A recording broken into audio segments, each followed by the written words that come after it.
வணக்கம். இந்த நாளில் சின்ன சின்ன வெளிச்சங்களில் இன்னொரு புதிய தகவலை தெரிந்து கொள்வோம். ஆசைகள் இல்லாத மனிதன் கிடையாது. எல்லாருக்கும் ஒரு ஆசை இருக்கணும். ஆசை இருந்தால் தான் அவன் மனிதன். ஏதாவது ஒரு ஆசை இருக்கணும்.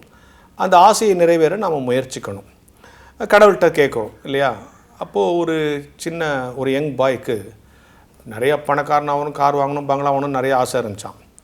அப்போ ஏதோ ஒரு பிரசங்கத்தில் கேட்டிருக்கிறான், கடவுள்கிட்ட போய் நீ தியானம் பண்ணினா, தவம் இருந்தினா உனக்கு இன்னி கேட்குறதெல்லாம் கொடுத்துருவாருன்னு. அவனுக்கு ஆடாடா இந்த ரூட் நமக்கு தெரியாத போச்சேன்னு சொல்லிட்டு ஒரு நாள் கிளம்பி போய் ஏதோ ஒரு இடத்துல இன்றைக்கி உட்காந்து தவம் இருந்து தியானம் பண்ணி கடவுளை முன்னால் வர வச்சு என்னென்ன தேவையோ அதெல்லாம் ஒரே அப்ளிகேஷனில் கேட்டு வாங்கிறதுன்னு உட்காந்து தவம் இருக்கிறான். கடவுள் வரவே மாட்டுறாரு. இவனும் விடாமல் தவம் இருந்துனே இருக்கிறானா.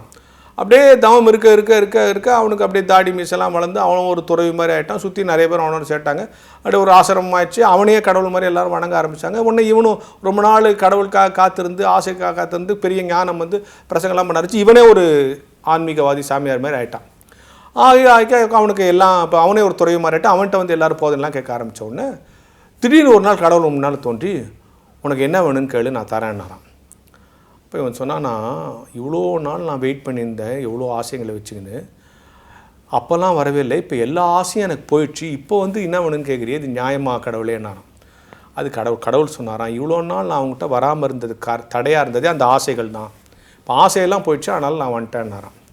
சில நேரங்களில் நம்முடைய அதிகப்படியான ஆசைகள் தான் கடவுளிடத்தில் நெருங்க முடியாமல் அல்லது கடவுளை நம்மிடத்தில் வர முடியாமல் தடுத்து கொண்டிருக்கிறது.